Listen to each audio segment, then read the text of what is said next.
Welcome back to the 99, where we are focused on brewing a better competitive commander. I'm your host, Patrick Marlette, here to discuss my favorite color in Magic, blue. That's right. And if you're reading the title of this video, I'm sure you're wondering, Pat, what gems have remained hidden from us blue players? What rock was left unturned? Are you serious about liking blue? Well, if you're not a fan of the channel, you should know that blue is easily my most drafted color. Although I don't construct with it because I feel degenerate when I do. And why is that? Because the color has it all. Literally, I've listed what I think is every ability that is within blue's mantle. And I mean counter, which it pretty much exclusively has at this point. Bounce, tap, untap, draw, wheel, win, stack manipulation, copy, clone, steal, extra turns. Did I miss anything? Blue literally does and has every effect you can fathom in Magic. WotC really has a hard-on for the color, and that's great for players that love it with such a rich history, just years of excellent cards. There had to be at least a handful of gems, right? And I found a few, and there are a few I'm seeing more frequently now, and it's good, but I have a few within the steal category, the draw category, as well as the tutor and counter category. And all of these are immediately playable in some form or other. And this is going to be for players that play Commander casually and or competitively. These are all very valuable cards that are somewhat deck dependent, but can definitely be played in most scenarios. However, before we jump into this video, I want you all to know the best way to support this channel is via Patreon. Again, your support there goes directly into helping the show's production. All of the things I purchase for this space as we upgrade the studio to getting a better product for you. So thank you so much. And to my current patrons, thank you all so much. We have shifted to a new tier system. So if you haven't bumped up and you already pledge $5 or more, feel free to join the Brew Crew so you can take part in our monthly topics. At the end of each video, I'll have one of my Brew Crew members answer the monthly topic, and this month's monthly topic is, what keyword would you like to return to Magic and why? And since we're talking about blue today, why don't we mention Arcanum Wings? Aura Swap? Well, that's a keyword I haven't seen in ever. As a matter of fact, I'm pretty sure it's been assigned to only that one card. However, Aura Swap, why was that left to the history books? That's an effect that has not been explored thoroughly, has not seen its day in the sun, and I would love to see it reimagined for the modern MTG player. And of course, I extend the same question off to you, my lovely viewers. What keyword would you like to see return to MTG and why? And of course, stay tuned to the end of the video for a special shout out for my Patreon crew. And of course, it's the words and thoughts of one of our Brew Crew members. Now, to jump into the video discussion of Hidden Gems Blue, there are a handful of cards I think you should consider, and of course, I'll leave all of these cards in a pinned comment in the comment section down below so you can follow along, but I'll be reading them off my computer screen today for you. Just follow along with me. I'll make it easier. The first card we're going to discuss is Steel Enchantment. Guess what it does? For double blue, 2 teardrops, Enchantment. I'm gonna read the eroded text. Enchantment Aura. Enchantment. You control Enchanted Enchantment. You look enchanting tonight. Are we having an enchanted evening? Well, Steel Enchantment is definitely going to bring the enchantment to any evening you might be having with your playgroup. This card is fairly obvious. It steals stuff. What are some common enchantments I want to steal on curve? Let me think. Your Carpet of Flowers, your Sylvan Library perhaps, that Rhystic Study is looking really good. There are so many common enchantments you see in the game of Commander that Steel Enchantment always has at least one target from one of your opponents. Let's just say your opponent laid down a Necropotence, and if your opponent is only playing Necro for value and isn't trying to win on their end step, well, guess what? You have the opportunity to steal it. Welcome to the Enchanted Evening. I'm your host, Steel Enchantment, and I get your Smothering Tithe tonight. There is just a range of cards that you can steal with this. Obviously, there's always a value enchantment on the board, but do note, this isn't going to help you in the case of auras. If I were to try to steal my opponent's Wild Growth, I have control of Wild Growth. It's still affecting the card that it's enchanting. So any card that says gain or has in relation to the card the aura is enchanting, it still has those effects on said card. So I can't steal a wild growth and subsequently have that person's forest. It's just not going to work out that way. So auras, maybe a no-no. There are some auras that have effects on the aura themselves, but generally speaking, those auras aren't really seen in Commander, and if they are, you're not going to want to buff your opponent or untap their creature or do something for them. It's usually not beneficial. So, Steel Enchantment, excellent value. I would recommend it for lists that are definitely monocolor blue and or dual color, potentially at most. Only because the double blue isn't immediately splashable. So triple color, I could see it being perhaps a little bit difficult. 4 and 5 color, maybe a no-go. However, blue is usually prioritized when people are fetching, the volcanic island. You're usually going to go for forms of blue mana within your land base. So you likely will have the double blue anyways. And if you find that, one, not only giving yourself value from your opponents, and 2, denying that value from your opponents is worth it, Steel Enchantment seems pretty good. I like this card a lot, and I'm starting to see it a little bit more. Of all the cards, I would say Steel Enchantment and one of my draw utilities that we'll be talking about today are ones I do see more often. But Steel Enchantment, fantastic piece of, I'm going to call it pseudo removal. Obviously, if they destroy Steel Enchantment, you do regain control of the enchantment. Have an enchanted evening. The next card I want to talk about, and the next 3 cards we're going to discuss, are all draw effects. So if your opponent ever complains that they don't have enough draw on their list, remind them that they're playing blue. Remind them that they're playing blue. You always have card quality, card advantage cards in blue. Blue is the color of draw, if you didn't know. There are even counter spells that say draw. It's dumb. It's pouring out of your sleeves. It's pouring out of your deck. Love the color. The first blue draw card I want to discuss, and these first 2 are going to be enchantments, is Ceta Sanctuary. Stay with me. 2 generic, 1 blue. Enchantment. At the beginning of your upkeep, if you control a red or green permanent, so we're in Tamir. Tamir? Is that how you pronounce it? Tamir. I don't think yeah, it's Tamir. Draw a card, then discard a card. If you control a red permanent and a green permanent, instead draw 2 cards, then discard a card. So this begins on your upkeep, right? So before your draw ever occurs, you get to loot. That's pretty good. And I would say the common line of play for this, because obviously you wouldn't be running this in a list that wasn't Tamir. Your turn 1 was a forest and a dork of some variety. And then you play another land and you drop this. On your turn 3, you're going to begin to loot. And should you drop your commander, and your commander possess these colors, a Riku of the 2 reflections, is he Tamir? Yeah. Riku of the Mirror Man, the dude who copies spells, whatever. He's Tamir, I'm pretty sure. He will let you draw 2 cards on that loot. He is. Cool. So why would I recommend this? Well, if you need draw, you do have it.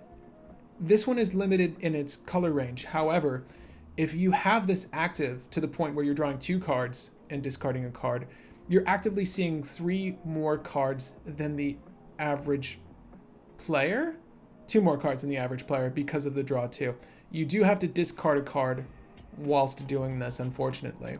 But if your strategy cares about your graveyard being full, I don't know, say you have Underworld Breach in your list, you have red there, right? Then this is pretty good. And as you branch further out, if you have a strategy that relies on you rummaging or looting to put stuff in your graveyard to subsequently animate, this is also still very good. Clearly, this isn't a card for every list. However, if you're looking for card draw, this is another option for you. You can't always rely on seeing the Rhystic Study or your Mystic Remora. I know those are the staples, and very clearly why. They're simply the easiest to set up. However, this is still a fantastic piece of draw should you need it in Tamir. And again, I really do value the discard aspect of this card. It's just fantastic setup for you. But beyond Ceta Sanctuary, if you look past the Sanctuary, there's another enchantment that draws cards in blue. And this one I would say is arguably the better of the 2 because it doesn't rope you into any set colors. And this is Monastery Siege. So for 2 generic and 1 blue enchantment, as Monastery Siege enters the battlefield, choose cons or dragons. I love modal spells. Cons, at the beginning of your draw step, draw an additional card, then discard a card. So in case you don't know how this works, I see this fouled up a few times. You technically, as this trigger would resolve, beginning of your draw step, you draw a card, and then triggers are placed on the stack before checking anyone's priority. So you don't just draw 2 cards immediately. People can respond to this trigger. It doesn't just happen, right? Same thing with Sylvan Library. These effects work in that way. You technically just have your draw. So on your draw step, you're drawing 2 cards, and you get to discard 1. Or for dragons, spells your opponents cast that target you or a permanent you control cost 2 more to cast. So I would argue that 9 out of 10 times, you're probably going to run Monastery Siege for cons.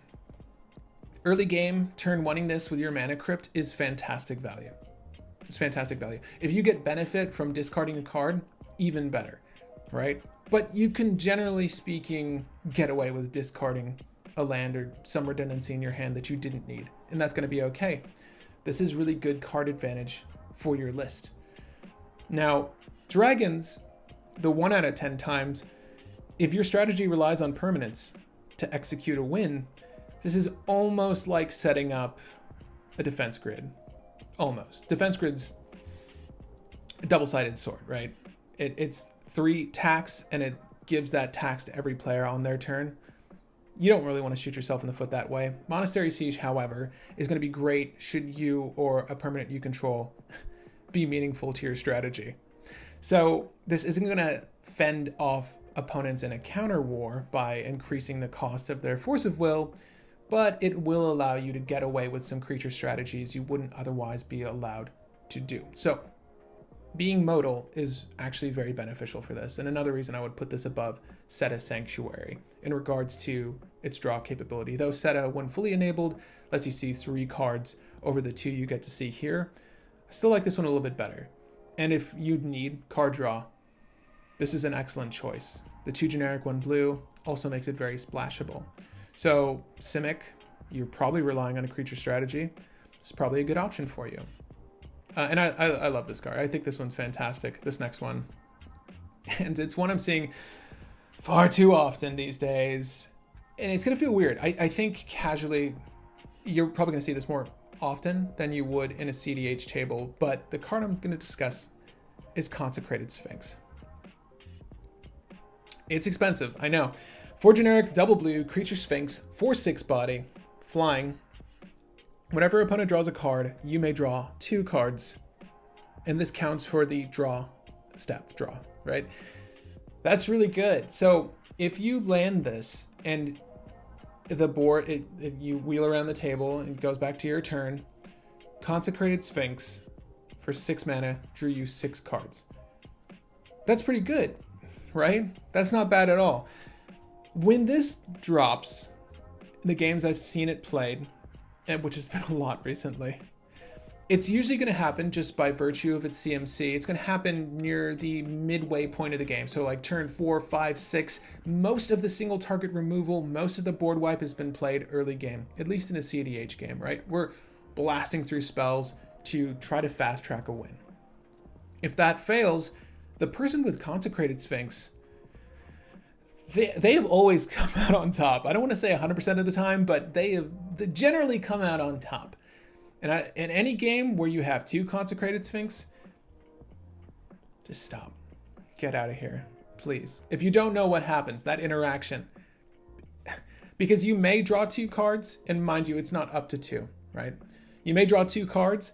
So if you decide to draw 2 cards and the other Con Sphinx draws 2 cards, it adds multiple triggers to the stack, right? So any 2 draw gets 2 of these triggers. So that's 4, and then it multiplies from there. Obviously, you snowball into drawing your deck. It's not good. You don't ever want to see that. It becomes a 2-person game at that point. You don't even want to see 1 Consecrated Sphinx, if I want to be honest with you. And I'm seeing this one more often. It's this and Steel Enchantment I'm seeing more often. And Con Sphinx is definitely one of those ones. It's the rock that people are beginning to look under. Just run it in cEDH. Trust me. If you took it out of your list, right? You took it out with your Jin Cataxian. You're not reanimating stuff anymore. I get that. Hard cast this. If you tap out to hard cast this, in blue, with all the free countermeasures you have, and you're likely in multiple colors, you're going to draw into a solution anyways. If your commander's out, that deflecting swat, just as good as casting some other spell, trust me.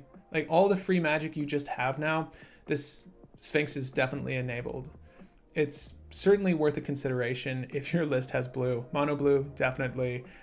Even up to 3 color, I feel like most 4 and 5 color lists, their commanders are drawing themselves, so this isn't quite necessary. However, Con Sphinx for 3 and under, 3 colored list, definitely recommend it. It's just so good. Just hope you never see 2 on the field, trust me. And this next card can help you get 2 on the field. So here's the crazy thing. Mask of the Mimic. For 1 blue, instant speed. As an additional cost to cast the spell, sacrifice a creature. Okay, I don't like where this is going, Pat. What are you making me do? Search your library for a card with the same name as target non-token creature and put that card onto the battlefield. The battlefield. Then shuffle your library. There you go. For 1 blue, you stole a Con Sphinx from off the board. And obviously that's not going to pop up every game. But what about Dockside Extortionist? Dark Confidant? I don't know.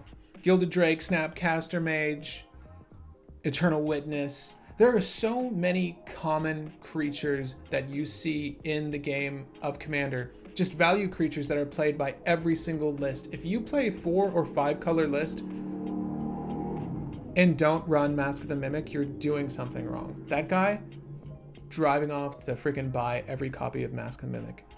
Mask of the Mimic is fantastic in a cEDH meta in particular because the frequency of certain creatures is just there. Like, you're always going to see people try to fast track a Dockside Extortionist, and if you also want that ramp, sacrificing my commander to get that, to cast my Ad Nauseam, probably a good thing. I mean, it's Forbidden Orchard just gave me a spirit, sacrifice that, then I'll grab the thing. This card has so many playable scenarios. It's just fantastic. Now, think about those moments where someone hardcast Thassa's Oracle, right? They hold priority, they cast their Demonic Consultation. They just spent 3 mana to do that, right? 2 blue, 1 black. A counter war ensues. They're successful. Their Demonic Consultation, they say Forest. They have a little chuckle. They're like, I don't run Forest in this list. Their whole library is exiled. Thassa's Oracle resolves. Trigger on the stack. Mask of the Mimic. Mask of the Mimic. I'm going to grab my Thassa's Oracle. I'm going to grab my Thassa's Oracle, and now I'm going to cast my Tainted Peck. Do I win the game now? I did that for 3 CMC too. If I cast my DC, I just literally cast the most backbreaking combo in the game for less mana than you. I spent 1 blue and 1 black to do the same thing. It was lovely watching all of this though. Mask of the Mimic is broken because, I mean, it's a broken effect because blue shouldn't get this. I understand thematically what blue is doing here. It's like, it's copying a thing you have, which is something blue does. However, this implementation was wrong. This could read potentially as a Simic card, but green doesn't even have spells this good so far as putting creatures on the battlefield in such an effective manner. If you play a 3 to 5 colored list and blue is a part of that color pie, slam this card. What are you doing? Why are you denying yourself of the best creature tutor in the game so far as cost and effect are concerned? For 1 CMC at instant speed, I can sack a thing and get a thing from my library and put it right onto the battlefield? I can understand if certain staple cards just aren't seen at your local meta, but even if, and this is my philosophy for any tutor, if so long as there are 2 targets for that 1 tutor, it is valuable. And if those targets are strictly Dockside Extortionist and Thassa's Oracle, that sounds really good to me. Like, that sounds like a fantastic card. You should be running it. You should definitely be running this. And, like, you grab your Phantasmal Image. There's just so many things you can manipulate with this. And it's in blue. You're welcome. That's absurd. Gonna move on. Speaking of staple 2 CMC cards, by the way, I'm actually going to discuss a counter card that is not played often enough and should be played. I don't know why I'm recommending this. I don't know why I want to see more people play this, because this would stop a lot of my shit. Spell Snare. Spell Snare. Maybe it's the art people don't like, because I don't understand why they wouldn't want to play this card. For 1 blue, instant speed, counter target spell with converted mana cost of 2. Okay. Well, we just named 2 cards that are very important to the game of Commander right now, and that's Dockside Extortionist and Thassa's Oracle, right? Those are 2 CMC. But what about beyond those, right? You're in a counter war. I don't know, counter spell, delay, mana drain, negate. Beyond that, what's beyond that, Pat? I don't know. Those value enchantments we were talking about, Sylvan Library, Underworld Breach. I don't know. I don't want to see any of those. The list is extremely long for this card so far as targets are concerned, and I'm just naming off things that come to the top of my head. Animate Dead, Winds of Rebuke, Snap, Tainted Pact. Why didn't you counter the Thassa? You had the ability to do that too, but whatever. Tainted Pact. You just want to rub it in. You want her to be on the field. I don't know. Maybe for your Mask of the Mimic. This card has so many implications. It is fantastic for the game of Commander because everyone, while they're bragging about their CMC curve, guess what? That curve usually lands on 2. You should be throwing down Spell Snare every single game. And I say that as a non-blue Commander player because I know of all the spells I have at 2 CMC, I don't want to get countered. And this hits so many of them. As a matter of fact, this hits all of them. There you go. New counter for your arsenal. Enjoy that. Why aren't you playing Spell Snare? I don't understand. And I do understand, actually, partially, because blue, it's arguably the best color in Magic because the redundancies it sees, every time a spell is printed, like Fierce Guardianship, of course they get a counter that's free. The things that blue get that are good for the game are effectively good on every level for every format. And it has such a saturation of spells and effects that do the same thing that certain cards get left by the wayside. And it really took a while scouring the gems of blue to find this roundup for you. And I do hope some of these cards helped because they're definitely worth playing. Particularly Spell Snare, Steel Enchantment, Mask of the Mimic, Sphinx, Monastery Siege. They're all very playable cards. Again, mostly for certain list. Spell Snare, every list. Mask of the Mimic, 3 and up. Obviously, Set of Sanctuary, 3 and up. But guys, are there any hidden gems I missed? Let me know in the comment section down below. What blue cards do you play that you don't see often enough that need to be played more? I didn't think I'd be able to assemble an underplayed card list in blue, it having so few gems left uncovered. However, I do think this spotlighted a handful of cards that need to be played, or at least cards I don't see played often. Of course, let me know if this video encourages you to play any of these cards, or if you happen to be playing them already. I'd love to know which ones. But if you all appreciate the effort that goes into producing these videos and you want to share your support, the best way to do so is via Patreon. And of course, our Patreon members know this already, but you do get exclusive benefits on the Discord. You get to chat with us directly, play pickup games with us, and of course, discuss the monthly topic. And our Brew crew members exclusively get to have their opinions voiced on the channel. But before that, I do want to do a special shout out to one random Patreon member, and that member is Casa. Thank you so much for watching this video, supporting the channel, and being a member of our Brew crew. Now, for our monthly topic for October, what keyword would you like to see return to MTG and why? I have the thoughts and words of Hanson. Gravestorm is the coolest. My favorite playlands are juggling creatures in and out of graveyards for incredible value. I think Storm is such an interesting mechanic, but I have more fun with permanents. And having Gravestorm reward me just seems like such a cool way to create new playlines, and can even work around some grave hate. Also, it works great with Dockside's treasures. That'll do it for this video. Stay tuned for more topicals and discussions on our favorite format, Commander. And if you haven't had your fill, tune on over to Channel Fireball, where I also produce Commander content. Again, my name is Patrick Marlett, and happy brewing, babies.